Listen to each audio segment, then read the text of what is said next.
Recording start हो गई है एंड देन स्क्रीन पे शेयर हो रही है। Okay fine.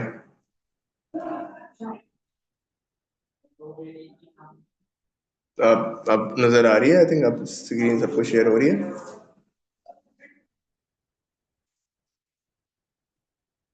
पहले तो चैट खोल लो आप लोगों की। Okay fine. अच्छा ना, लॉजिकल डिडक्शन क्या होता है?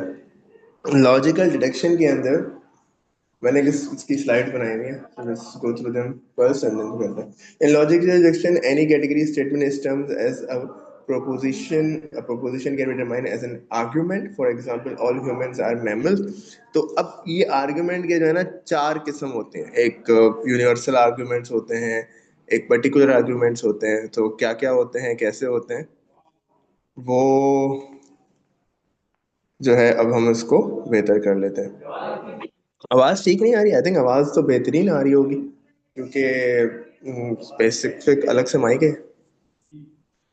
अच्छा, तो सबसे पहली चीज हमारे पास यार बैकग्राउंड की वॉइस आ रही है। कोई जस्ट टेस्ट दिस थिंग कि शायद इससे कम हो जाए। इधर बैकग्राउंड की वॉइस कम हो गई। तो मेरे पास जो स्टेटमेंट है, which says here all humans are mammals।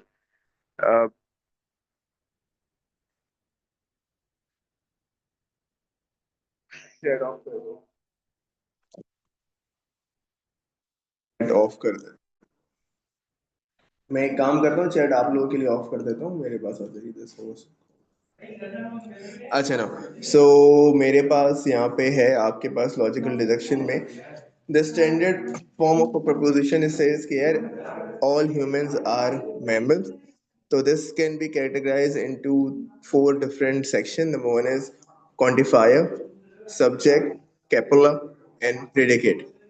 Quantifier क्या होता है बॉस? क्वांटिफायर इज समथिंग जो कि क्वांटिटी डिफाइन कर रहा है, ऑल, नो, सम, तो उसको हम क्वांटिफायर कहते हैं। सब्जेक्ट जिसके बारे में बात हो रही है उस स्टेटमेंट में। कैपुला, कैपुला क्या करता है? सब्जेक्ट का और प्रेडिकेट के बीच का रिलेशनशिप बता रहा होता है कि ऑल ह्यूमंस आर क्या है? मैमल्स हैं। So that's predicate. ठीक है, तो ये एक स्टेटमेंट को करने का तरीकेकार है। अब इसमें कुछ हमारे पास जो लॉजिकल डिडक्शंस हैं उनकी कुछ कैटेगरीज हैं। Number one is quantifier. Quantifier क्या है? कि word all, no, some are called quantifier because they specify a quantity. All, no are universal quantifiers. हाँ, अभी भी आवाज हल्की है। आई डोंट थिंक आवाज हल्की होनी चाहिए बिकॉज ये तो मसला ही कोई नहीं था। हाँ भाई, अब भी आवाज किसी को हल्की आ रही है सो बता सकते हो, अदरवाइज तो कोई इशू नहीं होना चाहिए। अब उसके बाद आता है हमारे पास सब्जेक्ट। सब्जेक्ट का क्या सीन है भाई? जिसके बारे में बात हो रही है। ठीक है। प्रेडिकेट क्या है? Predicate is a part of the proposition denotes that which is affirmed or denied about the subject, के जो बात की जा रही है सब्जेक्ट के बारे में। And then this is the copula. Copula is that part of the proposition which denotes the relationship between the subject and the predicate. ठीक है। Moving forward to the next part of it.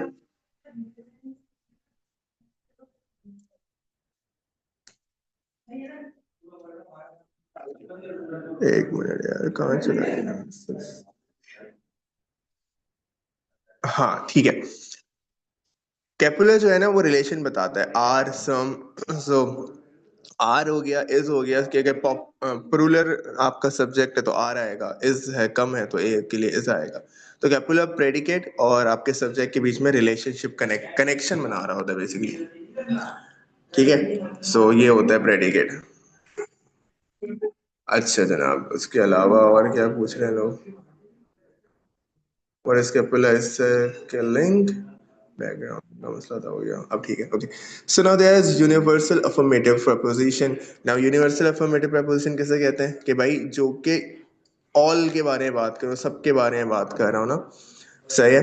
So it's talk only the relation of subject with the predicate and not the opposite. If you reverse this argument it will not be correct. ठीक है, Also, the word affirmative means that you will use a positive word such as all in the beginning.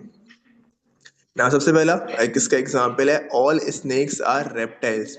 सारे snake जो होते हैं वो reptile होते हैं, लेकिन अगर मैं इसको रिवर्स कर दूं, मैं कहूँ यार ऑल रेप्टाइल्स आर स्नेक, ये बात तो गलत हो जाएगी बिकॉज रेप्टाइल के अंदर स्नेक के अलावा भी चीजें आती हैं.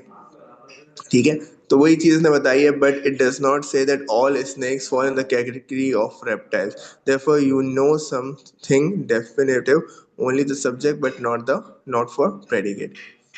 तो अगर आप उसको सीधा पढ़ते हो तो ठीक है, all snakes are reptile, but all reptiles are snake, ये स्टेटमेंट गलत होगा. तो ये होता है universal affirmative preposition. And then the second is universal negative preposition. It talks of the relationship of the subject with the predicate and the positive relation as well. If you reverse the argument, it will still be correct. Also, the word negative means that you will use negative words such as no in the beginning. Therefore, you know something definitive for both the subject and predicate. Now, इसका example है हमारे पास, no whale is a fish. कोई भी whale जो है ना वो fish नहीं होती. सो मैं इसको अगर अपोजिट मतलब रिवर्स भी कर दूं तो no fish is a whale, that's still a valid statement कि भाई कोई फिश वेल नहीं होती या कोई वेल फिश नहीं होती. सो दोनों स्टेटमेंट्स को फॉरवर्ड या रिवर्स डायरेक्शन में लिखने से आपका स्टेटमेंट बिल्कुल सही रहेगा, कोई चेंज नहीं आएगा. That is known as universal negative propositions.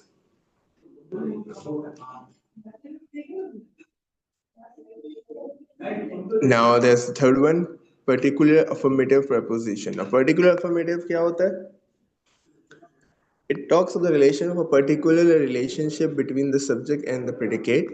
Particular affirmative preposition use words such as some but does not use the word not in the argument. ठीक है, तो वो कहेगा कि भाई some of them are reptiles. Therefore nothing is definitive for both the subject and predicate. तो जब तक some है ना, तो वहां पे मैं कंक्लूसिव स्टेटमेंट नहीं कह सकता, मतलब कुछ है कुछ नहीं है, कितने हैं मुझे नहीं पता. Some man are foolish, that means कि यार कुछ मैन फुलिश हैं, हो सकता है some women is also foolish, तो वो मैं नहीं डिफाइन कर सकता. ना मैं ये कह सकता कि all foolish are man.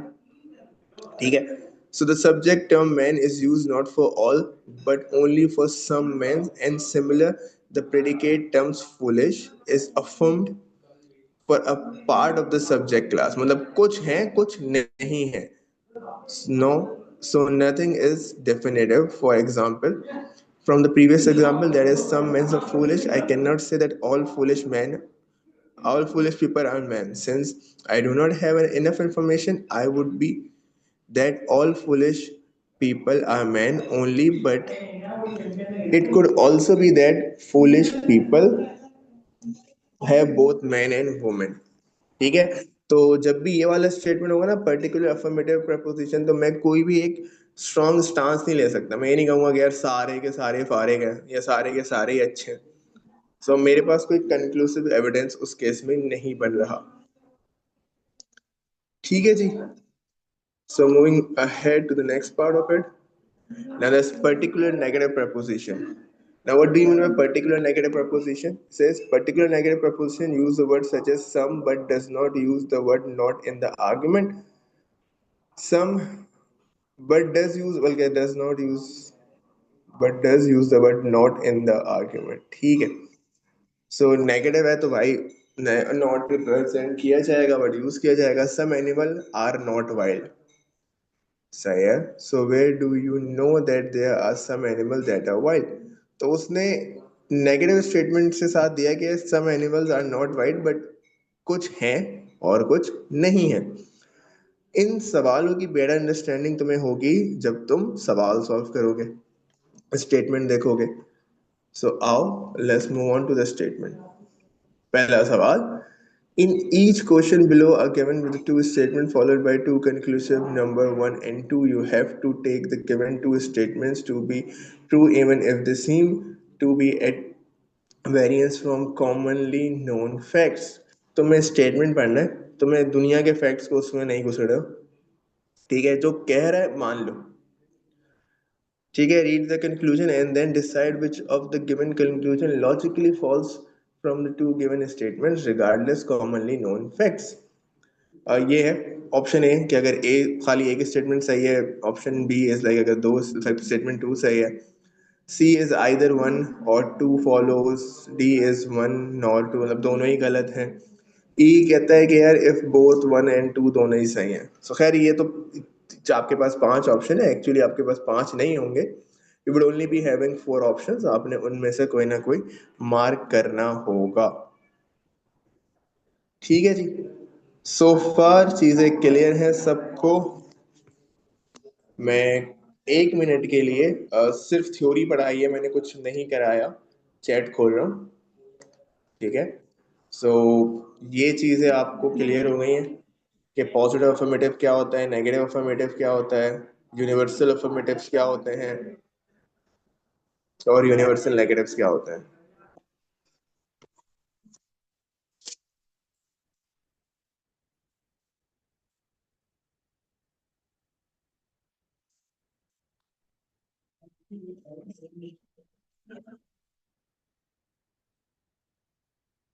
Okay fine, majority को नो है, लेकिन आओ चलो जरा सवाल देखते हैं। अगर आपको सवाल के बाद भी नहीं समझ आएगा ना, फिर मैं हम इसको दोबारा से एक दफा गो थ्रू कर लेंगे।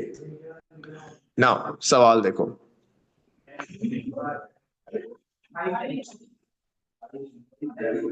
हाँ बेटा, वो कल वाली जो मैंने आपको पीडीएफ दी है ना, उसको सॉल्व करने के लिए, उसके लिए आपको लॉजिकल डिडक्शन का कॉन्सेप्ट आना चाहिए, उसके बाद ही आप उसे सॉल्व कर सकते हो ना। तो वो सात दोनों है उसमें ना, तो ये वाला करके फिर मैं आपको उस पर अपलोड कर दूंगा। सर इसकी रिकॉर्डिंग क्यों नहीं मिलती?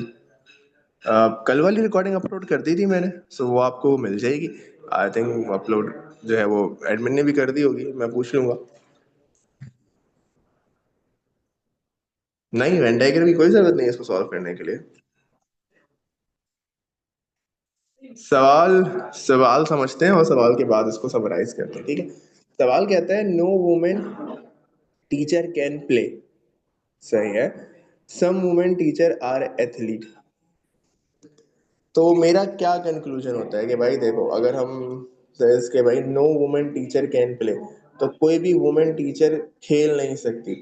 सम वुमेन टीचर आर एथलीट्स, कुछ वुमेन टीचर जो है ना वो एथलीट है। तो क्या यहाँ पे मुझे पहला स्टेटमेंट कहता है man mail athletes can play, does it make sense? यहाँ पे जो बात हो रही है वो सिर्फ वुमेन के रेफरेंस से हो रही है, ये भी वुमेन है, ये भी वुमेन है। It doesn't make any sense कि भाई male athletes can play, so I cannot conclude this thing. अच्छा, अब कहता है कि some athletes can play। now मुझे इसने कहा था कि some women teacher are athletes, और वुमेन टीचर नहीं खेल सकती। लेकिन मैं यहाँ पे ये कैसे कंक्लूड कर सकता हूँ कि जो बाकी एथलीट्स हैं वो खेल रहे हैं या नहीं खेल रहे? Now the remaining athletes, can all the athletes play, can some of the athletes play? ऐसा तो कोई कंक्लूजन नहीं लिखा हुआ ना। तो अकॉर्डिंग टू द फैक्ट्स, ठीक है, ये फैक्ट्स हैं, ये याद रखना, ये दोनों जो है ना, ये कुछ भी लिखा होगा ये आपने अज्यूम करना है कि भाई ये फैक्ट्स है, ये चेंज नहीं होंगे। तो आपने उन्हीं फैक्ट्स की लिमिटेशंस में रहना है। So no women teacher can play, ठीक है, some women teacher are athletes, ठीक है, but it does not relate के सम एथलीट्स कैन प्ले। मुझे क्या पता भाई, हो सकता है ना खेलते हो, सारे एथलीट्स ही नहीं खेलते हो। So that is also an invalid statement, मुझे मतलब ये मैं कंक्लूड नहीं कर सकता from the given information. So therefore it has to be D, neither one nor two follows। समझ आया कि आपने उन फैक्ट्स को पढ़ना है और उन फैक्ट्स को पढ़ के अपने जो ऑप्शंस, अपने दो कंक्लूसिव स्टेटमेंट्स है उनको चेक करना है, एंड देन गिवन ऑप्शन में से जो मोस्ट अप्रोप्रिएट आपको लगेगा आप उसको टिक करोगे।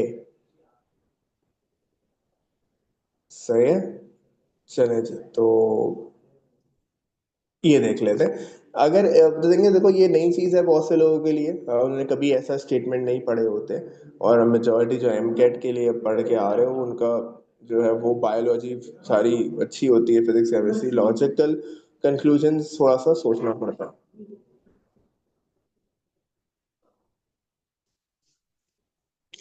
यार मेरी आवाज बिल्कुल सही आ रही है क्योंकि मैं खुद सुन रहा हूँ, और अगर आपको कोई आवाज का मसला हो रहा है तो हैंड फ्री चेंज करो या आवाज बढ़ा के देखो।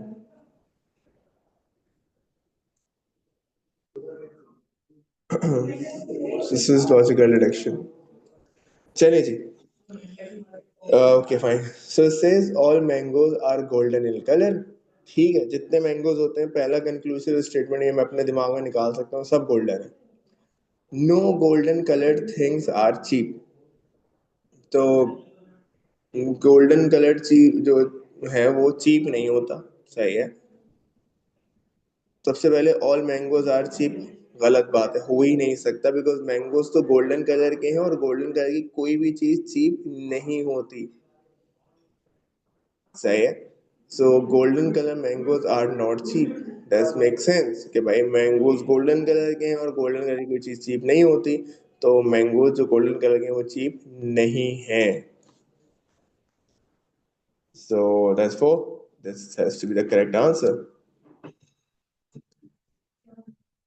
Only conclusion two follows.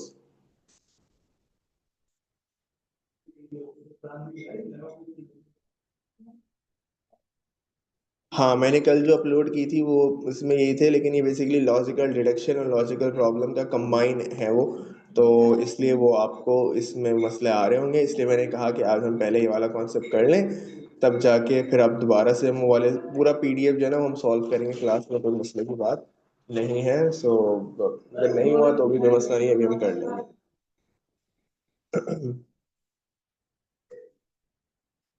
चलिए जी, द नेक्स्ट सवाल। Some kings are queen. Now that some is a codifier, king subject है, are आपका कैपुला है, और queens are the pre cricket के जिनके बीच में रिलेशन है। तो कहते हैं some kings are queen, ठीक है, all queens are beautiful। अब समझो इस चीज को, देखो, some kings are queen, सारे किंग क्वीन नहीं होते, कुछ किंग जो है वो क्वीन है, और जो भी क्वीन होती है ना वो खूबसूरत होती है। ठीक है। तो इससे मैं ये कंक्लूड नहीं कर सकता कि सारे किंग खूबसूरत है। हाँ, मैं ये जरूर कंक्लूड कर सकता हूँ कि कुछ किंग हो सकता है कि खूबसूरत हो। तो ये तो सिर्फ मैंने सवाल देखा, कंक्लूजन कंक्लूजन नहीं देखी, पहले अपने दिमाग में ही अपनी कहानी बना ली। So now the statement says all kings are beautiful. नहीं, मैं तो नहीं कह सकता, क्योंकि भाई कुछ किंग क्वीन होते हैं और कुछ क्वीन अगर होते तो सारे, अगर ये होता ना all kings are queen and all queens are beautiful, तो मैं कहता कि हाँ यार all queens kings are beautiful. Now, the second statement says all queens are king. Now, that's also incorrect because उसने specifically कहा था कि यार some kings are queens. तो अब अगर आपके पास some king या queen है तो all queens are kings, तो ये mention नहीं है। That's also an incorrect statement. So neither one nor two follows. Therefore, it has to be D. ठीक है।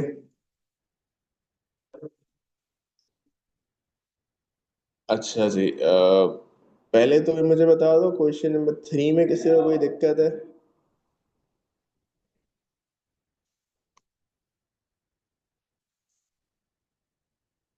So now that's no, okay। मैं 1 मिनट के लिए स्टेट में मैसेजेस खोल रहा हूँ। सर मुझे बताओ, अभी जब हमने 3 सवाल किए, 1 2 एंड 3, ये सबको समझ आए हैं? किसी को अच्छा मुझे ना ले लिखना, क्लियर या नॉट क्लियर। सही है, बस ताकि मसला ना हो, क्लियर या नॉट क्लियर। गुड।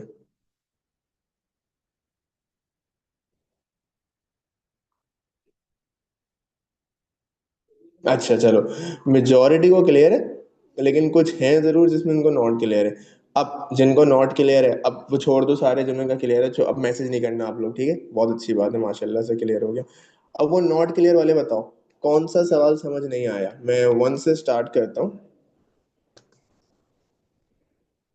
ठीक है, ये पहला वाला था, क्वेश्चन 1। जिनको नॉट क्लियर था उनको बता दो कि 1 में क्या चीज समझ नहीं आई। मुंतहा को 2 एंड 3 समझ नहीं आया। अच्छा, वन वन जिनको क्लियर नहीं था उनको भी 1 क्लियर है।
अच्छा जी, सो अब आ जाते हैं जल्दी से।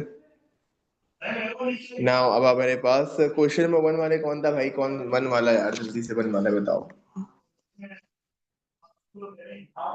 हाँ भाई, वन में मसला है किसी को?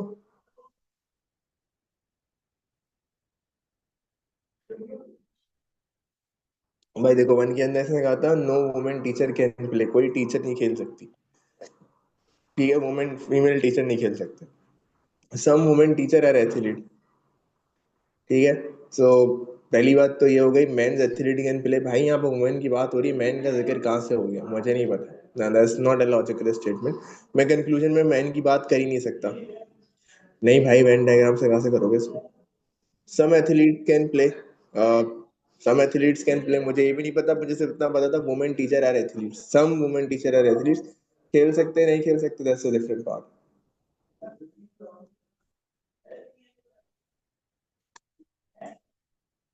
सही है। और all mangoes are golden in colour, no golden colour things are cheap.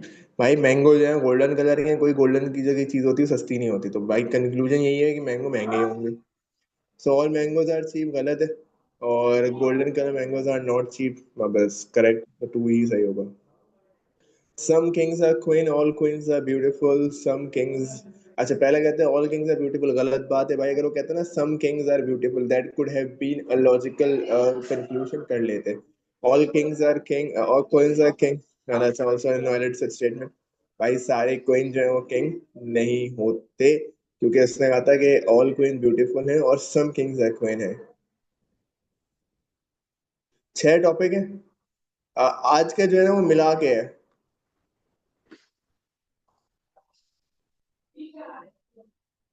Thing is, Venn diagram करने के लिए बनानी पड़ेगी, सोचना पड़ेगा क्या कंक्लूजन बनते हैं, और बड़ी लंबी हो जाएगी, उसको आप ऐसे स्टेटमेंट पढ़ के कर सकते हो। Bureaucrats marry only intelligent girls. ठीक हो गया भाई।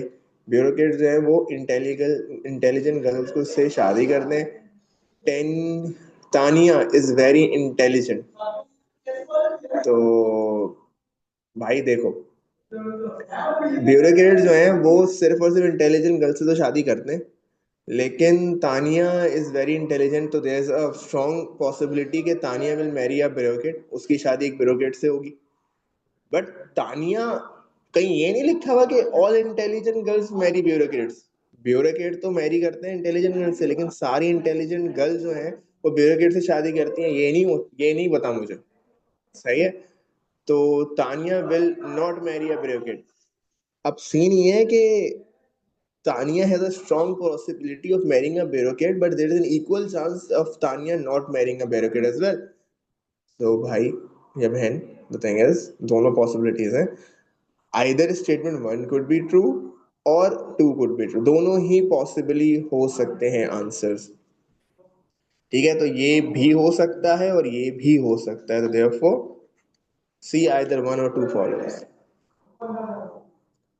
नहीं ना, मतलब सही बात है ना, Tania will marry a brocade, that's a possibility, that's a strong conclusion I can drive from the given statement. And equally I can also drive के यार Tania will not marry a bureaucrat, क्योंकि अ, तानिया, देखो उसमें क्या लिखा हुआ है, सवाल कह रहे हैं ब्यूरोक्रेट जो है वो इंटेलिजेंट गर्ल से शादी करते हैं, बट क्या इंटेलिजेंट गर्ल्स भी ब्यूरोक्रेट से शादी करती हैं? नहीं, ये तो नहीं लिखा हुआ ना कहीं। समझ आ रही है बात?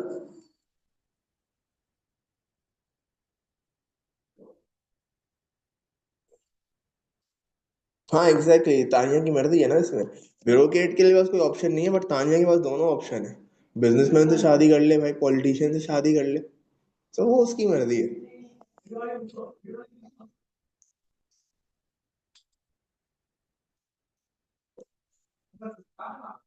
चले जनाब, लेट्स मूव ऑन। चले भाई, अब आते हैं।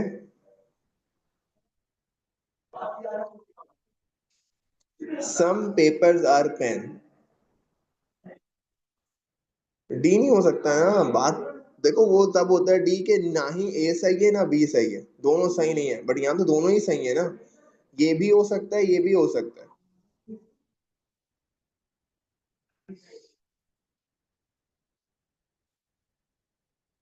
Statement number five, some paper are pen.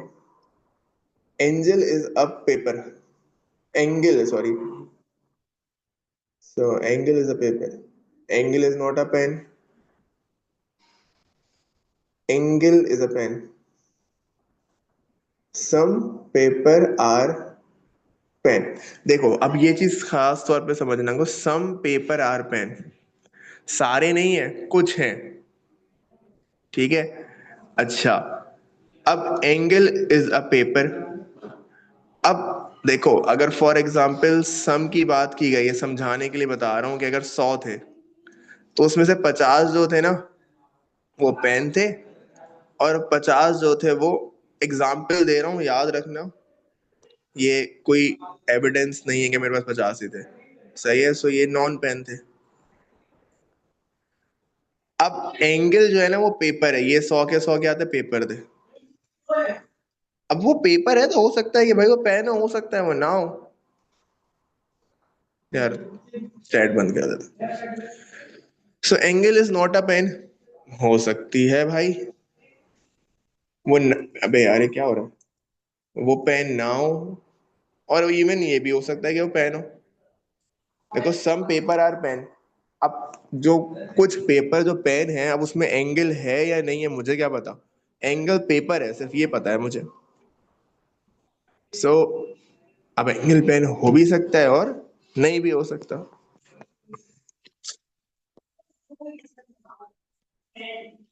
ठीक है, तो इसमें लॉजिक थ्योरी पढ़ने से ज्यादा डायरेक्ट सवाल सॉल्व करोगे ना, तो आपको ज्यादा बेहतर समझ आएगा मेरे हिसाब से तो।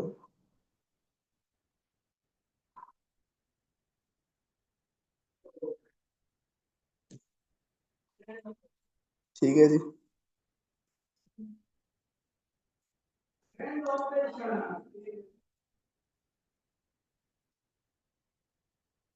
As question direction to solve, ये वाली स्लाइड आई थिंक दोबारा आ गई है।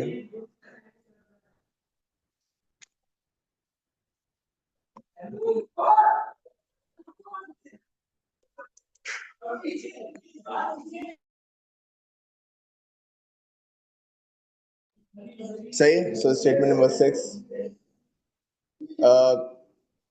In a one-day cricket match, the total runs made by a team were 200. Out of these, 160 were made by spinners.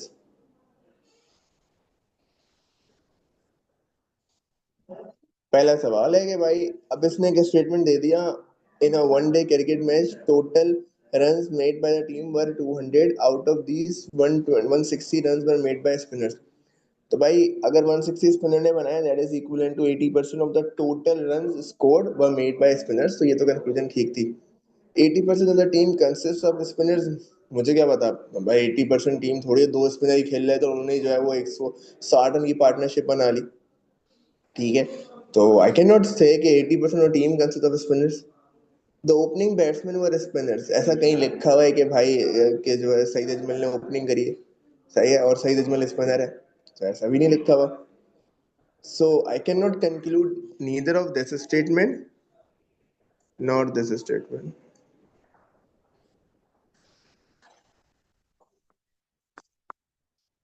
ठीक है, so if now that has to be like.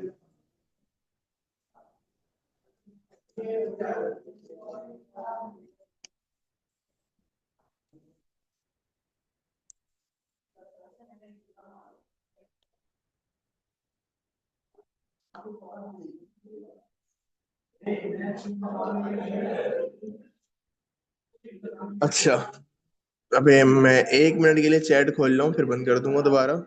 हाँ भाई, ये यहाँ तक चीजें समझ आई।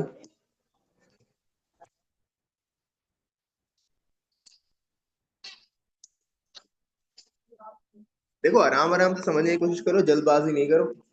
सवाल को पढ़ो, समझो, उर्दू में ट्रांसलेट करो। सबसे आसान तरीका है, मेरी अम्मा सिखाती है मुझे कि भाई कहीं भी तुम फंस जाओ ना तो उर्दू में ट्रांसलेट कर लो, तो you will get to know the basic understanding.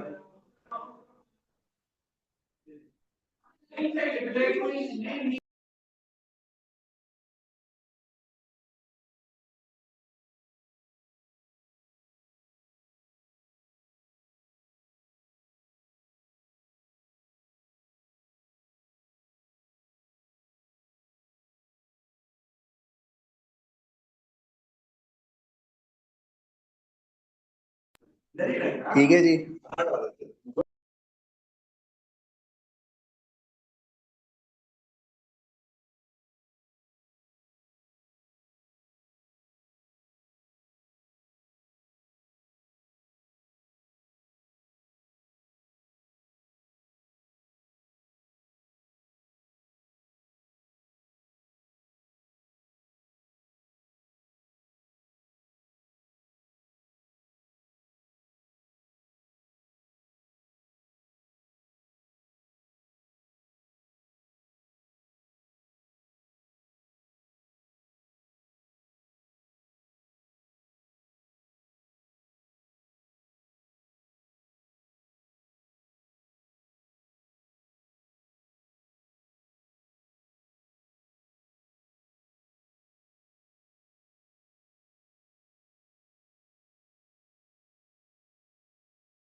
अच्छा जनाब, तो सी क्यों नहीं है भाई? सी में if either conclusion one or two is true, सो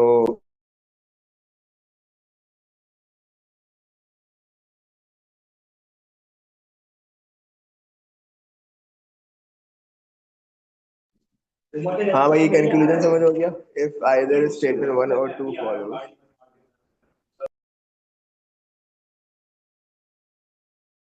चलो जरा ये वाला सवाल सॉल्व करो, बहुत दिमाग इस्तेमाल करके।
हाँ भाई, क्या हुआ, समझ आया 7? सो 7 के अंदर सिंपल से था, कोई मसला है 7 में तो बताओ।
क्वेश्चन नंबर 8 सॉल्व करो अब।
जी जनाब, सॉल्व हुआ।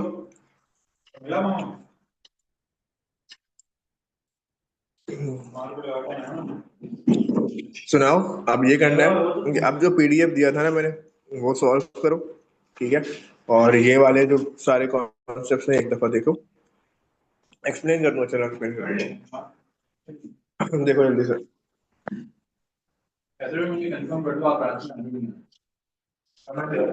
तो सवाल ये है कि Japan is an incident of stomach cancer is very high, सही है। That of bowel cancer is very low, but Japanese immigrant to Hawaii, this is reverse. The rate of bowel cancer increased, but the rate of stomach cancer is reduced in the next generation. All this is related to nutrition. And the diet of Japanese in Hawaii are different than those in Japan.